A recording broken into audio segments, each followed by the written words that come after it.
Well, quite a historic place to be. It was interesting that you said the department here was called, what was it? Numerical automation. Automation. Because this idea of what you call something is a difficult idea, and I'll come back to that when I talk about how we chose the name Web Science. And I wasn't around in those days, old as I am, and I don't know how the term computer science emerged. It was quite controversial, I think. It wasn't generally accepted across the board, and it's always been controversial because it's more an engineering, well, it is both a science and an engineering subject. And we get into all sorts of difficulties, including in the REF and at the Royal Society and at any other place that seeks to classify what people do, because we are both a science and engineering. I have no idea who first coined the term computer science and whether it was the States or the UK, anyway. But it's interesting that Andrew became president of the British Computer Society, which is no longer called the British, well, it is, but it's really called the Chartered IT something. After I became president, it sort of changed its name. We're all Chartered Information Technologists now, which is not something I still say I'm a computer scientist, even though I am CITP, according to the British Computer Society. Anyway, that was all after I was president. So the ACM is still proudly the Association of Computing Machinery, and when I was president, I used to go in through immigration, and they'd say, "What are you doing here?" And I'd say, "I'm attending a council. I'm president of the ACM." They say, "What's the ACM?" And in an American accent. And you say the Association of Computing Machinery, they go, "What?" Well, because it doesn't mean anything. And of course, in those days, the computers were the women. The computers were the people who did the programming before there were computers, really, and they were largely women. So you've got the stories that people like Sue Black and that tell of the early developments, where the people who did the programming were called the computers, and they were the women, which is why the ACM is called the Association of Computer Machinery. But the stories of the women are always forgotten. So Andrew Booth's wife, Kathleen, your phrase was, Philip, she did the programming so he could become president of the British Computer Society. And the number of times that happens in history of science, where the women do the hard work and never get any, or even some of the work, actually do the work but don't get the credit. I'm really interested to know about Kathleen Booth. I didn't know about her, and I think her name should be out there with other women who doing the work then, but their names never got put forward. It's absolutely true in the States as well. Anyway, right, so and the other scary thing is, despite who I am and what I've achieved, I still find that happening to me. Interesting. Can everybody hear me? Those at the back over there are going to be descending into looking at their mobile phones later. And it's quite an interesting room. Well, hopefully you can see some of that. And I'm sitting down because I've had a double knee operation. And I'm glad to be walking, let alone being here. So I don't mean that I was in danger of not walking. It's just that you have to get through these things, and I'm getting through it at the moment. So we're already late, like 40 minutes, and I've got a lot to say, so I need to get on with it. So, having said, it's always the men that get remembered. Actually, here he is, Tim Bursey. Now, I would never claim to have done what Tim's done, and I get some credit. I'll be maybe a footnote in history because I've worked with him and I've done stuff along the way. But it was all his idea. But he built on the shoulders of giants. I was talking earlier today about Ted Nelson. I hope most of you in the room have heard of Ted Nelson. Nods. He invented the terms hypertext and hypermedia in the 60s. And when the web came along, people thought that idea of linking between documents on a network was a new idea. And Ted wrote about it in the 60s, and he designed his system Xanadu. And we had Doug Engelbart, who invented the Windows and the mouse. You should know all this. You're a computer scientist, you work in the knowledge world. You should know about Doug Engelbart and the augmented system, it's gone, Augment, and Vannevar Bush and Memex. All these things were about how machines could help us remember, actually.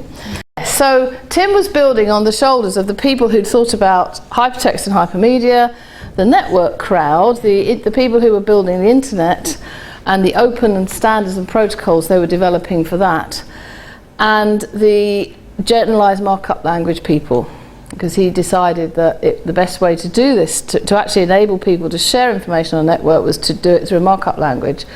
So his key contributions really were HTML and HTTP.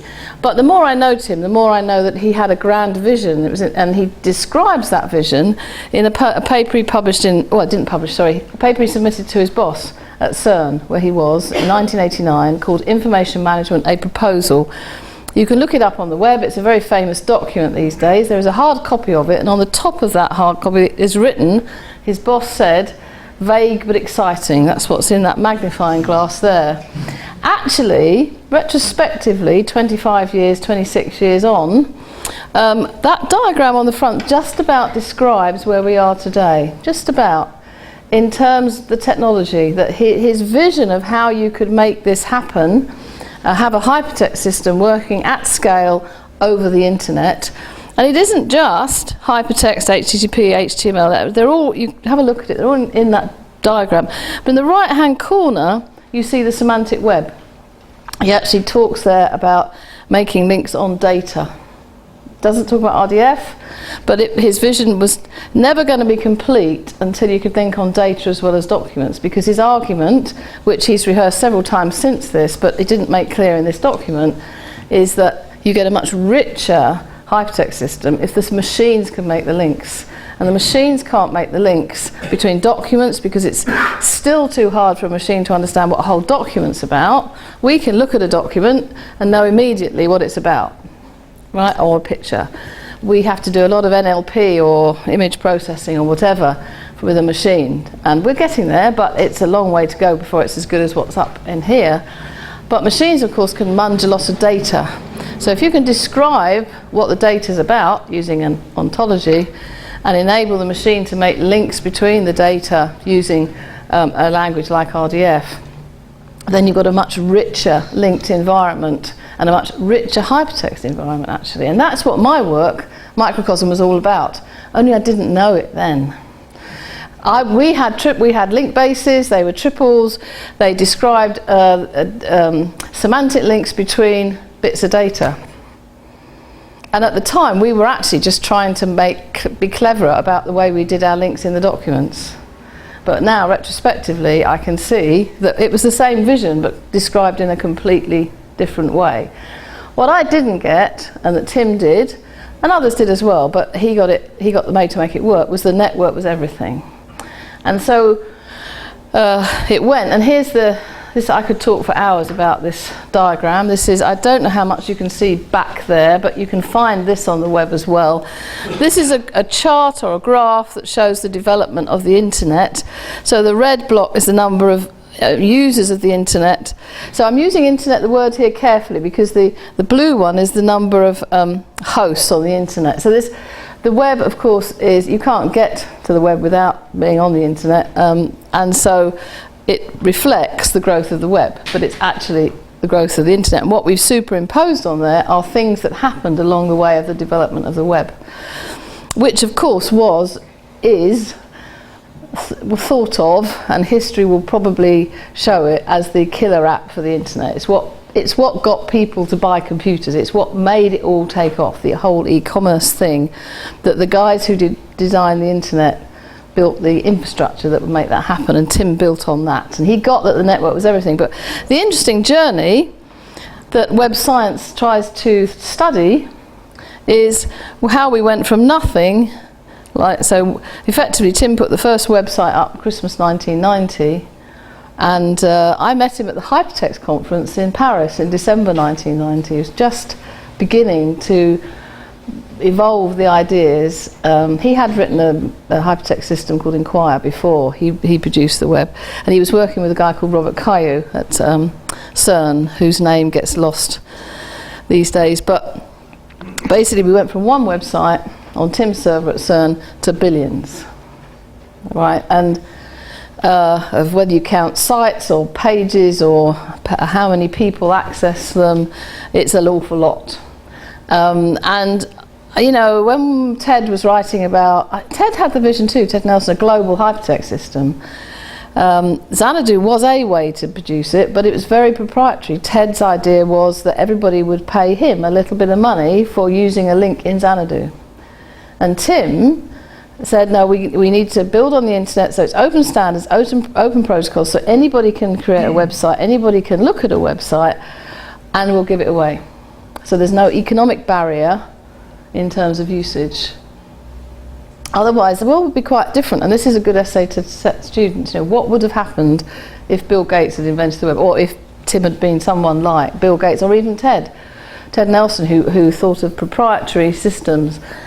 And along the way, this is all the web science story, or the way web science thinks of it. Along the way, of course, companies like Microsoft and Google and IBM, they've all tried to make the web their own, so that their customers, their clients, have to go. They get more customers or clients because you've got to go to them to get access to this stuff. That's what Bill Gates tried to do with Internet Explorer. I don't know if he knew he was trying to do that, but he put Internet Explorer in the operating system, having famously rejected anything to do with the network before that, because he saw what was happening when Mark Andreessen and his team produced Mosaic and then commercialised that as Netscape Navigator. That was one of the big tipping points for the web, because before that, Tim's interface for the web was quite complicated to use because it was both a browser and an editor, the one he wrote on the Next machine. And Mark Andreessen and co had produced Mosaic that was a very easy way. It was just a click and go type, read-only interface to a web page. And for a while, Americans thought the web was called Mosaic. And they tried, if you read Tim's book he wrote in 1999, they tried to persuade him to change the name of the web to Mosaic. And the first web conference is 1994. Oh, there's so many things I could tell you. I haven't got time. There's lots of stories because I'm old enough to have lived through all this. But things I do say from, well, so I started to get interested in this type of a pictorial representation of what was going on because when we were looking in, I'll tell this a bit more later, in more detail, we were looking at the lack of growth of the semantic web around 2004, we started to look back at what had happened in the previous 14 years as how the web had evolved. Because although Tim had been the driver for it, he didn't understand it any more than anybody else, really, other than he had in his head the idea of what it would take to create a global hypertext system. And when you look at the graph, you see things like Google doesn't emerge until nearly 10 years after the first website. This is really, really important to think about, because there were search engines before Google. They were, go on. Alta Vista. Is that still around? Lycos. Yahoo, of course.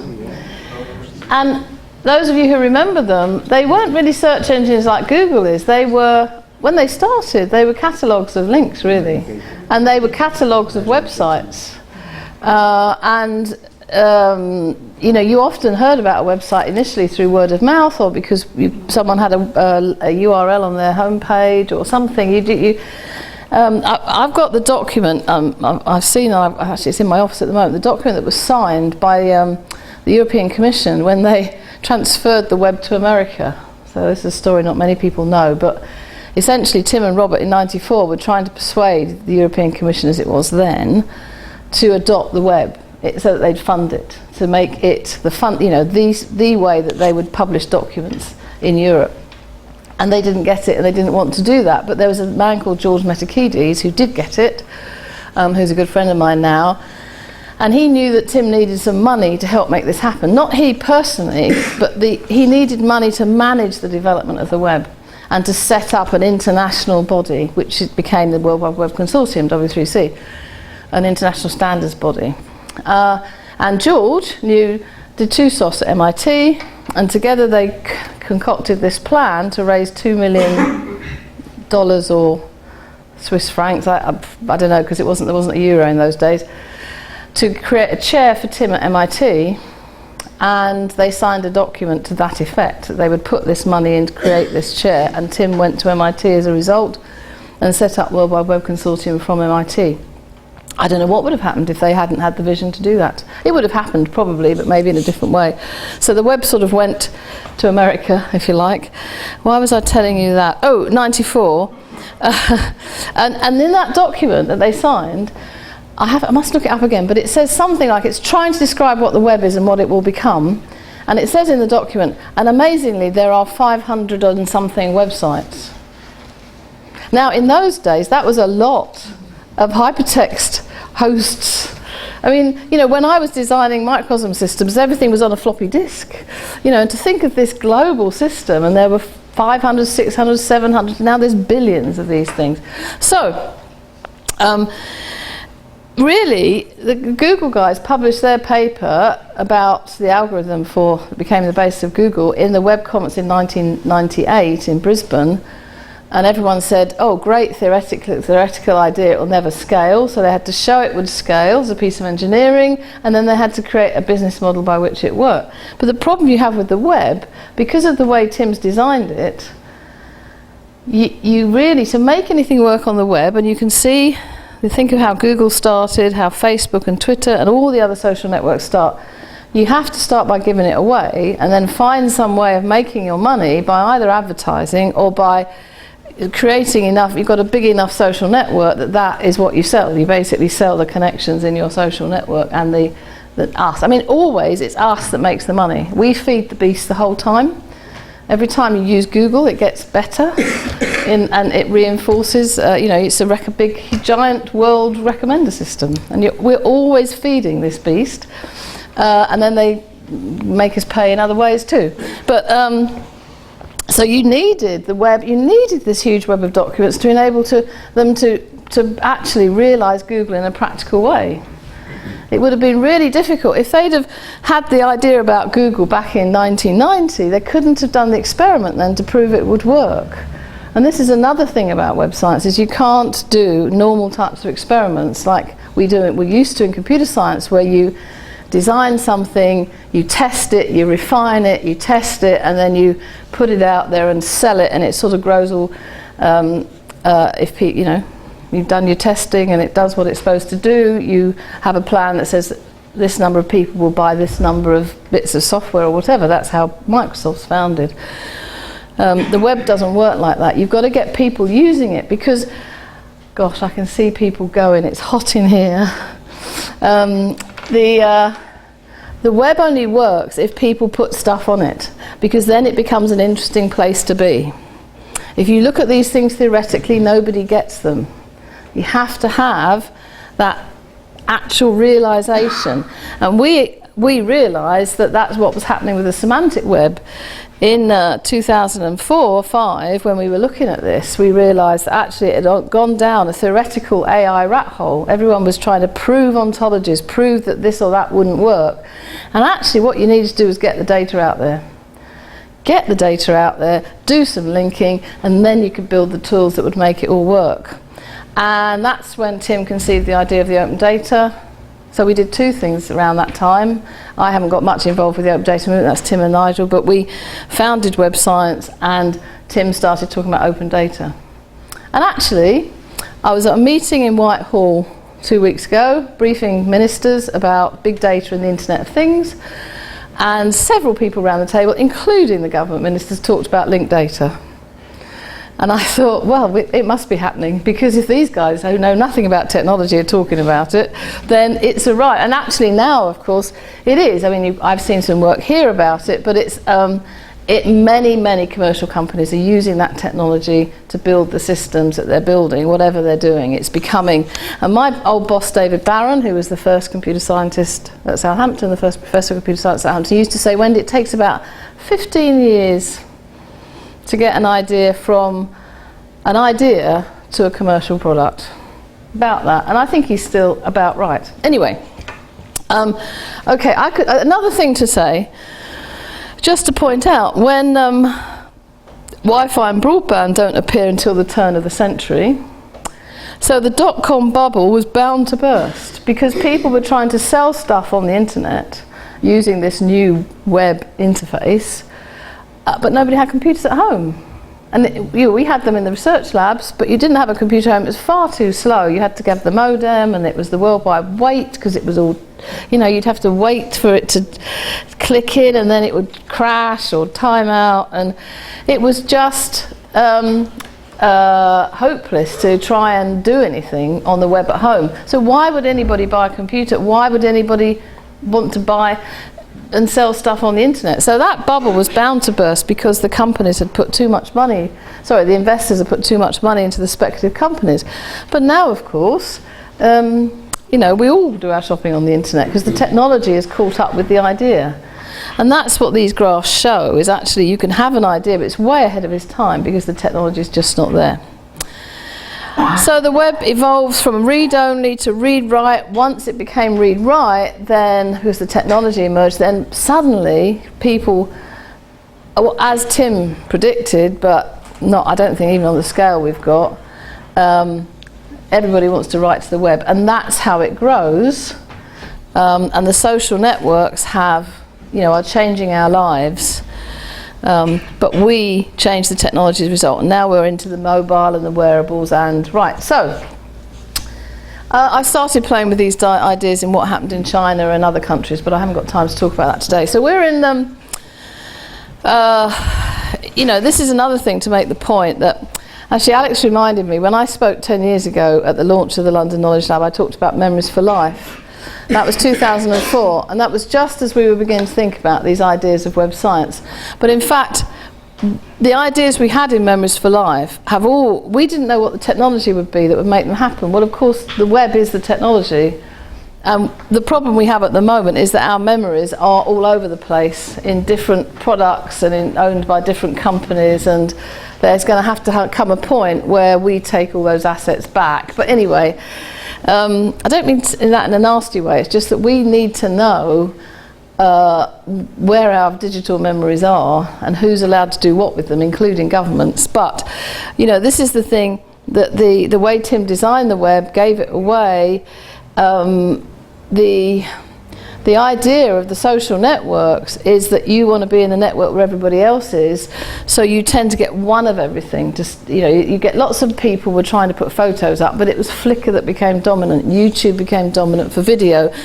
MySpace and then Facebook became dominant for the social networking side of things. Twitter became the dominant microblog, and it's interesting how it's evolving now, because the big blobs now buy up the little blobs as they come along.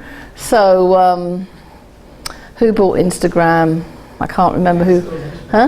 Facebook. And Google bought YouTube, and Yahoo bought Flickr, and the name, didn't they? Something like that. And they buy them up because they have to. They can't compete, so they have to own, and they are beginning to merge a bit because so it is interesting to watch how this is all evolving. But you have to remember that it evolves because of the way the web was designed. There are other ways we could have done global hypertext systems. TED's was an example, and TED always says 3 cheers for Tim, right? Because Tim's idea has evolved into the global hypertext system, but of course his links are only one way. It's not very good hypertext. So Ted always says 3 cheers for Tim, 2 cheers for Tim. Anyway, Wikipedia is I could talk about all the social networks. Wikipedia is an example. This is my village in Hampshire, and I love the synergy of someone has taken the time to write, a Wikipedia entry for Wellow in Hampshire. Florence Nightingale is famously buried there in our church, but also it was in the Doomsday Book, and I love that synergy that here we are. And of course the Manchesters and Liverpools of this world weren't in the Doomsday Book then. But the key thing about Wikipedia is when it started there was nothing in it. It's typical of how things grow on the web, and Jimmy Wales said this might be a good idea, and it turns out it was. But at the time, and as it was growing, people dismissed it, and now it's become from something that people dismissed as never going to be useful to the dominant way in which we find information on the web, almost more dominant than Google actually, and it's more correct than the old printed encyclopedias because you can correct it, and then you get into all the controversies of who can edit things and who can't. whole stories to tell about that. But it's given rise to a new phenomenon, what we call collective intelligence, that we couldn't have done before we had this web thing to do. And you know, there's lots of other systems that have taken the same route. The thing about Wikipedia is it's not commercial. It's, you know, it's funded by donations, and it's developing its own governance rules as it grows. So quite interesting to watch. And as a feminist, I note that there's not many women edit, and actually there's been a lot of stuff lately about women being intimidated a bit in some of the more controversial pages out of not editing. So, out of editing, I mean. So there's whole stories to tell about how these networks evolve. So, to move on. I've said a lot of this story actually. The whole web science thing grew out of discussions that Nigel and I and a guy called Danny Weitzner had with Tim around 2004, when we were looking at why this semantic web, or the web of linked data, hadn't evolved. And this was 2006, I should put the date on here, in an IEEE paper called the Semantic Web Revisited. We said, actually, this stuff, you don't have to be have a PhD in AI to do this. You need PhDs in AI to study it, but actually, and that's a very useful thing to do, but actually to get it used, we need data out there. You need to put the data out there in a machine-readable form. You need to give everything a URI or a URL, whatever you want to call it. Use the same protocols like HTTP to do the communication over the networks. Use a language like RDF to describe the data. Could be XML if you insist, as Microsoft did. And of course Google called this Google Knowledge Graph, but it is the semantic web. And then you can link it. And that's where the clever stuff happens. And that's what we said in that paper. Now, it was just one of the things that helped people think differently about this stuff. And Tim, of course, I said, went on to think about putting data out, any data that could be open, let's get it out there. And the ODI was founded as a result of all that, and Gordon Brown giving him and Nigel lots of money. So that was really what tipped us into thinking about web science. We're now in this world of, you know, when you think about big data, is often thought of as lots of data from the big companies or the physics and chemistry type big data, but actually when you think about the amount of data in social networks, you've got a huge big data challenge there, and a lot of that could be open, a lot of it closed, more of it closed than open, but the power comes from the linking. Anyway, that's now going back to 2004, 5, 6. Why did we call it web science? Here we are on this is what we sort of, our realization around that time was that what we were talking about, because we looked back and saw how the web had evolved, and we began to think about the web from a perspectives other than the technical, because Tim, Nigel and I are really all computer scientists. Danny Weitzner, who was very much part of this, was a lawyer and became the deputy CIO at the White House in Obama's first government, and wrote the US internet policy. That's why it's got linked data in it. Anyway, we thought of it, we really began to realize that this was a very complex system, but it wasn't, we didn't want to just think of it as doing complex systems research, because it was a particular form of complex system. It was incredibly socio-technical, and it was an ecosystem that we have created, we the people. It's not, the technology is just the facilitator, the infrastructure. We create it, it grows because of what we put onto it, what we write, what we do with it. And Tim used to say, he says in his talks, I used to say, I used to be introduced as the creator of the web, until someone put their hand up at a talk and said, you can't have created the web, you haven't had time to write all those words. Right? So he always describes himself as the inventor of the web now, because we create it. And we decided to call it web science. We launched in 2006, and this is us, it's me looking very jet lagged at the press conference at MIT. There's Nigel, Danny Weitzner, who I said became the deputy CIO in the White House. He was working with Tim at MIT at the time, and he's back at MIT now. Me and Tim and Rob Brooks, who was the head of the CSAIL lab at the time, famous robotics guy. And there's a quote from Eric Schmidt. We did a press release, went out from MIT, we were on the front page of MIT for a day. That's a good way to get something going, by the way, because there were two things that got that press release picked up, MIT and Tim Berners-Lee. And that, you saw it fly around the world. There were newspaper articles coming from all around the world as the time zones moved around. We got a great quote from Eric Schmidt. We didn't get a check, but we got a great quote. And so that was November 2006, and it was like jumping off a cliff, really, without wings. We didn't know what was going to happen. And we called it Web Science. We didn't know what to call it. We really didn't know. We angst, and we sat in many pubs and at Tim's office at MIT and tried to think what we would call it, and we wanted to call it psychohistory. Now, where does that come from? Who knows their Asimov? Foundation. And if you want to know, read your Asimov or reread your Asimov. Read the trilogy. Foundation Empire. It's a Foundation Empire, isn't it? But yeah. I remember reading it as a teenager, and I never thought I'd be referring to it in my talks as a professor of computer science. I never thought I'd be a computer science, but anyway, in there, I won't go into the story, but basically it's all about how you can persuade masses of people, whole populations, to do something, or more like predict what a population will do given certain conditions through the use of statistics. And the idea being that our thought was, well, you can't predict what one person's going to do, but you can, over time, if you study the data over time, predict what a population might do. Rather similar to the way meteorology works. Okay, so they've got centuries of data which they can now use to predict quite accurately what might happen when that butterfly flaps its wings in Patagonia tomorrow. So that was the sort of, but we felt we couldn't call it psychohistory because no one would get it. Right? And then Tim wanted to call it philosophical engineering because he'd done physics at Oxford, and there it was called, what was it called? Natural philosophy. And he thought, well, actually this is philosophical engineering. This is engineers building things that people use because of their search for knowledge or search to communicate. But we thought people wouldn't get that either.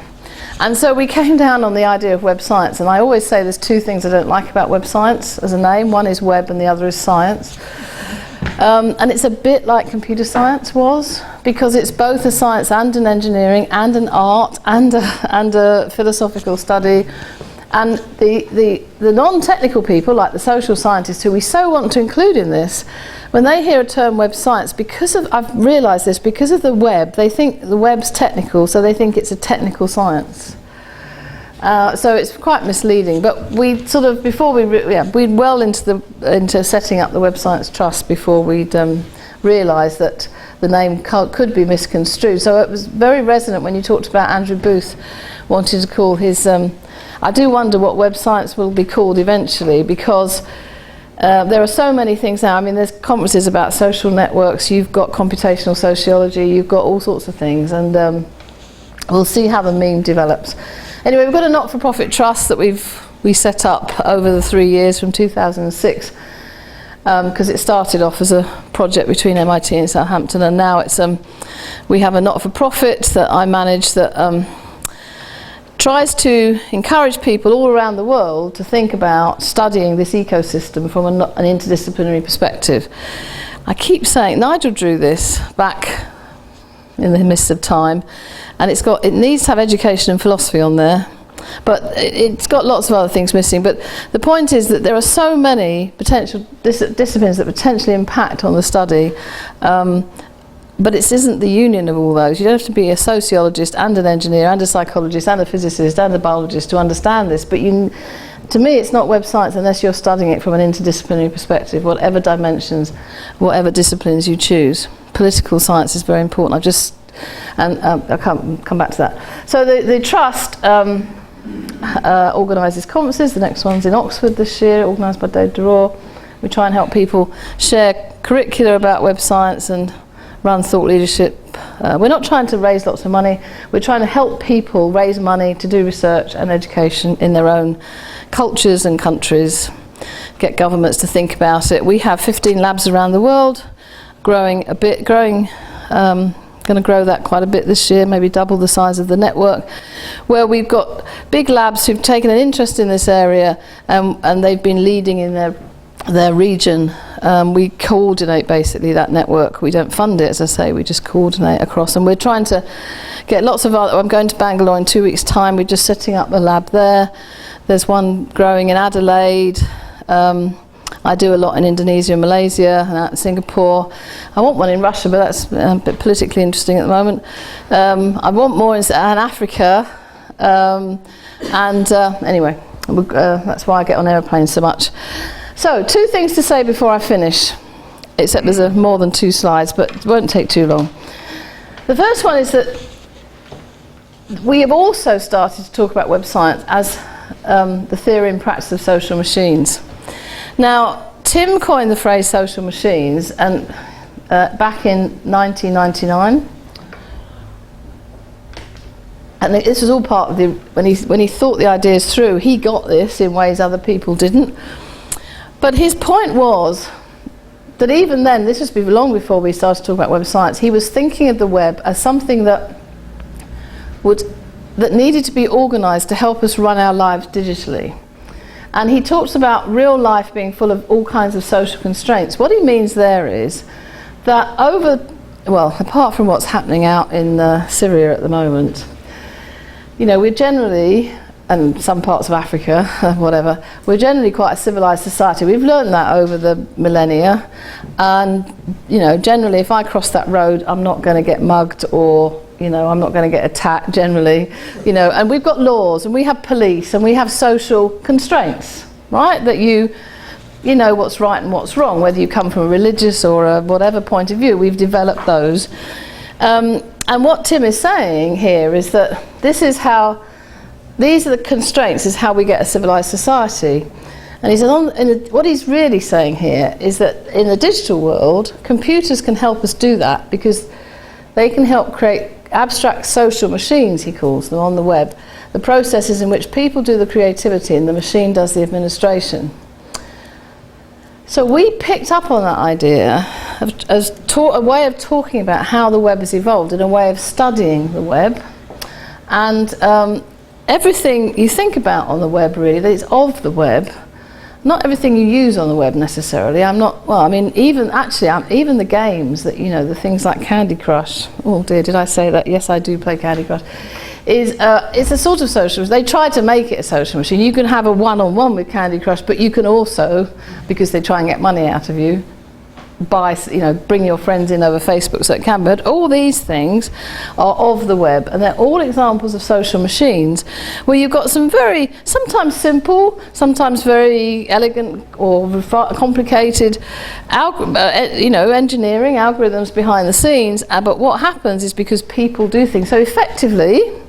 This is me waving my hands. This is really the network of machines and the network of people, that's this grey matter here, coming together to collectively create something that couldn't have happened separately. Right? So to me, a social machine is not a Turing machine. Right? If it could be done by a Turing machine, eventually you'd think a computer could do it. This is co-creation, as the social scientists call it. And that's really the essence to me that's the essence of web science, is how do these things come about, how do they evolve, how are we as a society learning to live with them. And the interesting thing for me is that, take the social networks, Twitter and cyberbullying. There's the yin and the yang of society, and we understand in society that as much as we all want everything to be good, there are always bad things that happen. People always want to steal from you or commit crime. There are unfortunately, I'm not a social scientist, and it's possible there might be utopian societies where nobody commits a crime, but generally speaking, there's a yin and the yang, and there's a yin and the yang on the web, in the digital world. And you could therefore think, well, if Twitter got big enough, we could have thought this when Twitter was starting, if it got big enough so there's millions of people using it, it's bound to be used for bad things as well as good things. So bullying was bound to happen. But we don't design that in the first place. We let it grow, and then we work out how to stop the bad. Then we try and work, and we have to work out how to stop the bad stuff. Anyway, I could go into more about that, but just all of these things are created by a combination of society working with the network of computers. This slide came from Dave Duror. It's basically saying, you know, more computers, you get more compute power, you can deal with bigger data, and you add in the dimension of people, and you get, initially we had social networking, and now we're getting this amazing phenomenon of social machines, and we're about to add the Internet of Things to that as another dimension. Interesting. So to me, I can say this to computer scientists, social machines are not Turing machines. They don't contain conventional algorithmic components. Often you'll start with a very incomplete specification, and it grows and evolves to cover because of what people do with it. How do you incentivize people to get to use it in the first place? Very big thing for companies and people trying to grow things, organizations on the web, activity on the web. What's the incentive for an individual to supply data to the system? What made us put our first web page up? What makes us put data out there? All that sort of thing to make the social machine grow. Because if we didn't have those, if we didn't get a return on our investment, we wouldn't do it. Why you want to write to the web is because potentially anybody in the world can read it. So if we break net neutrality, do we break the web and the internet? Big question. And a social machine has a notion of completeness that's social rather than mathematical, and it will not usually have a notion of the correct output or termination. It runs continuously. Those are just some of the ideas we've been playing with in the Socium project. And I sort of now understand that if we recast web science as a theory and practice of social machines, then I now know when people say to me, what's computer science? It's a theory and practice of Turing machines. Quite simple. And you can do all sorts of things like what's the Turing test for social machines, and do social machines have a conscience, and all those sorts of things. What are the ethics? How do we study them? Well, two things to say. One is you train people to do this stuff. We've got our Web Science Institute at Southampton. That's where my office is, at the end of this lovely building. It's not that good to work in particularly, but it's a nice building to look at. This is our cohort, September 2013. What I like about web science is because we take people with any background or degree onto our master's PhD program, there are as many women as men in that group.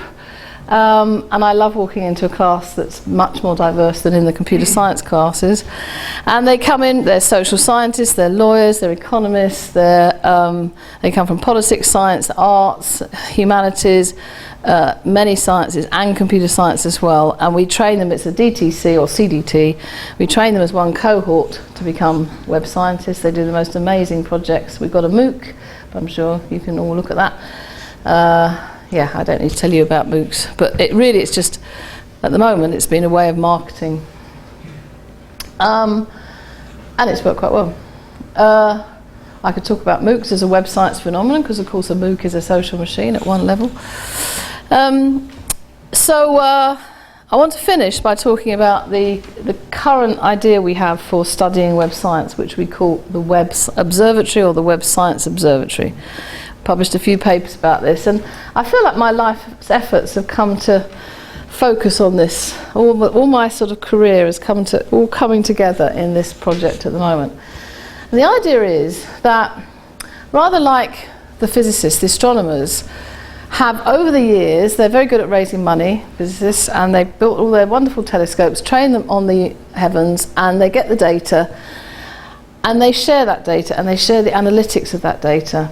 So that we can then collectively, they tell us, from that data they can tell us what's happening to the stars and predict things, what's going on out there that we don't have much influence over, but we can see what's happening. And it's all about, they have an amazing organisation for sharing the data.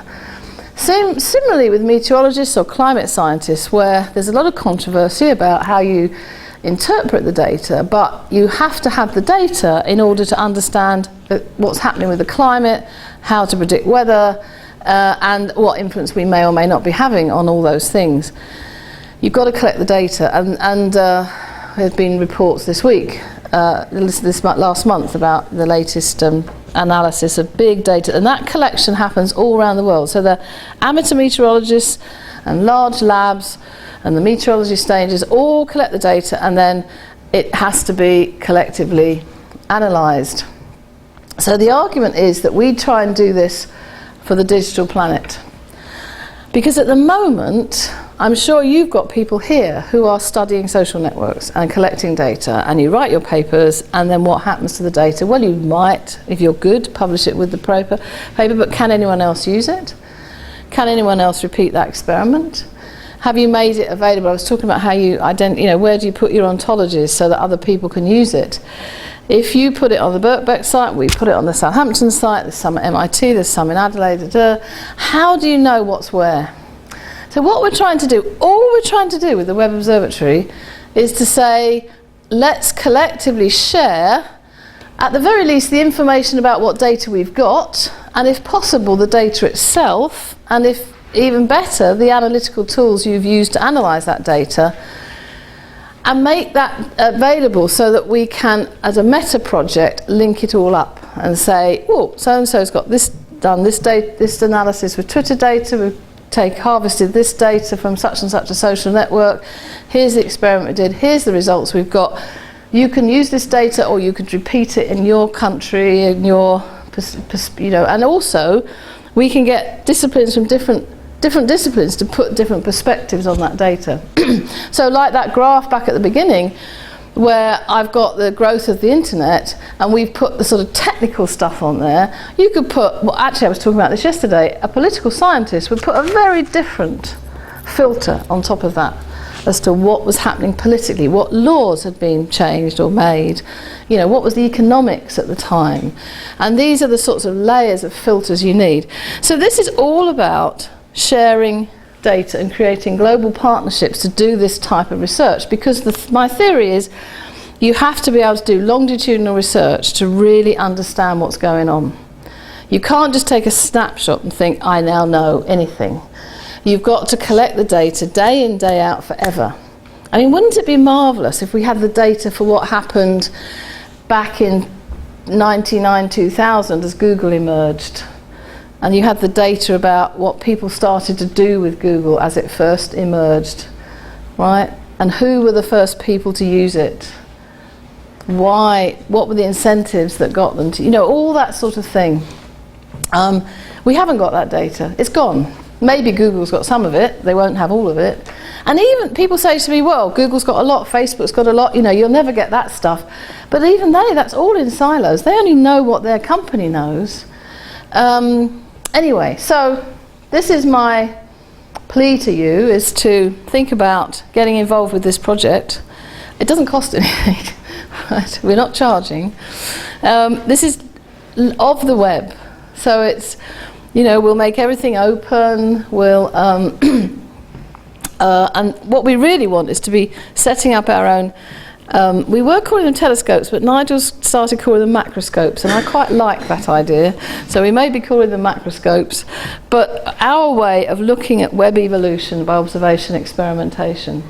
So all we're going to do as a trust is talk about things like, some of it will be open, some of it will be shareable, but not open to the world, and some of it will be very, very, very closed. If we get companies involved, they're likely to want to keep it closed. There's lots of private data.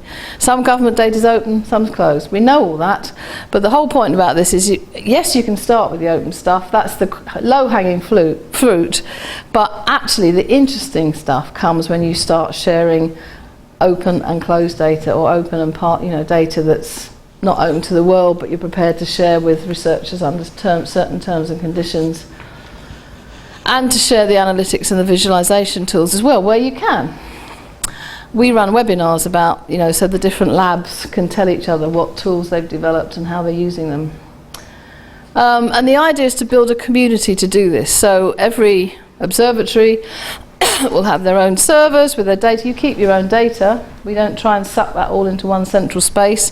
You keep your own analysis, but you share what you can with the community, if only at the metadata level, so people know what you've got. So they can look at your papers, or can ask you if they can share something, or send a student to come and use the tools you've developed, or whatever. And to link that on a world community of web science, or whatever way you want to call yourself, researchers. So we have a simple ambition, which is to map the digital universe on a real-time basis. And I have this picture in my mind I went to the Internet Archive. I'm hugely impressed by Bruce DeKale and what he's done on the Internet Archive. And I went there and I thought, it'd be wonderful. So we have a room full of screens where you can see what's happening on the web all around the world in real time. And we've actually started to build that at Southampton, just a little bit, to show what's possible there. But then people get hung up on the visualization and the activity that's going on. And in fact, what we really want people to think about is the community sharing all this. But the idea is to create evidence to help governments get their policies right. You know, that's we want evidence-based understanding of what's going on.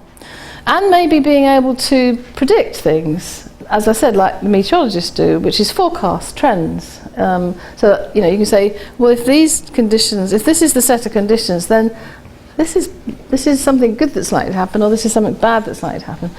So we have an instance of an observatory at Southampton. You can look at it. It's, as I said, an observatory is a set of data sets, data repository, a set of analytical tools if you've got them, and then some portal to enable other people to look at it.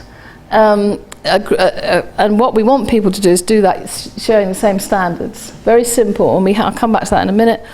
You can look at, there you go, it's a very simple URL, webobservatory.southampton.ac.uk, and if you look in there you'll see a list of data sets.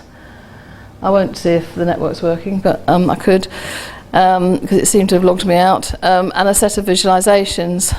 And you can see how we're setting it up, and you could have a Birkbeck observatory. That's why I came here today.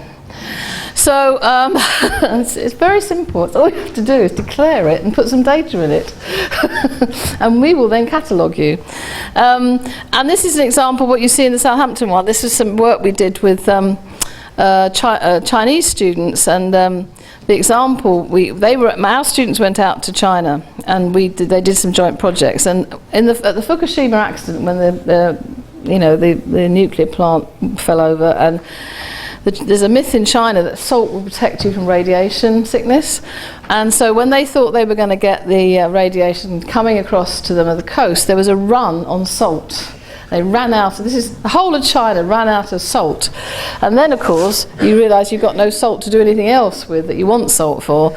And there was this huge crisis, this salt crisis, they told us about. And this was, of course, talked about on the social networks all the time. Where can I get salt? And what our students did, there was a mix of technology and social science students, and they started analysing the social networks from the point of view of humour. When did people start telling jokes about what was happening? What type of humour was it? Black humour, good humour. And the visualisation there is just showing where the crisis was biggest in terms of, you can spot where there was less salt than in other places. All sorts of things you can do with that data. And what we really want is someone else come along and use the same data and do a different experiment. And we analyse, compare different social networks as to what people are talking about where. This is really important research to do. And if we can do it in a longitudinal way, then I think we really make some progress. So the idea is then to link them all together, all the different instances, so that we can have a map of observatories around the world. I've got this idea of this world map with lots of observatories in. And then how do we catalogue them? We use schema.org, which is a sort of watered down version of linked data. Jim Hender's leading that effort from RPI in the States. This allows us to just create a very simple vocabulary to describe what's in an observatory. And that's all we ask people to do, is use that schema, which you can look at. So basically, without schema, Jim says, you have a mess of just stuff all over the place. And it's like databases, right? It's just the same stuff. You organise it with schema, you can say, and it's very simple. That's the beginning of the schema we use. You have lists of projects and data sets and tools that you've used. That's all really. And then what we do is, so that's an example he's used for his health data that they have in their observatory at RPI, and then we will catalogue it. So if you put something in a repository, describe it using that schema, which you can get off the W3 site, we will then, and tell us it's there, we include it in the catalogue on the Web Science Trust site. and we can harvest what you're doing, so we can just keep collecting what you're doing. That's the plan. And then that's what will appear on the Web Science Trust site, a sort of visualization of who's got what data where. And what we're really doing is building a social machine to observe social machines. So that's really my message for today. Get involved, play with us. My last slide is why this is so important, because the web is 25 years old, and you know, the technology development has been amazing, but there's lots of big challenges. And now, of course, the politicians have got hold of this idea, the security services, the big companies, and we're at risk of it all going horribly wrong. So, you know, a lot of us are fighting for, you know, to maintain the openness whilst, yes, trying to catch the terrorists. And, you know, we've got all these debates about freedom of speech versus, and liberty versus, you know, wanting to catch the bad guys and stop the bullying. And Tim talks about a Magna Carta for the internet, and in fact he'll talk about that tomorrow at the House of Lords when all the Magna Cartas are together. And I think we need this sort of an observatory approach to help drive policy and provide the business intelligence that companies need in order to grow their companies on the digital world. And I probably talked for far too long, but I hope you've enjoyed that, and I really would like Birkbeck to become an observatory. It's my challenge to you.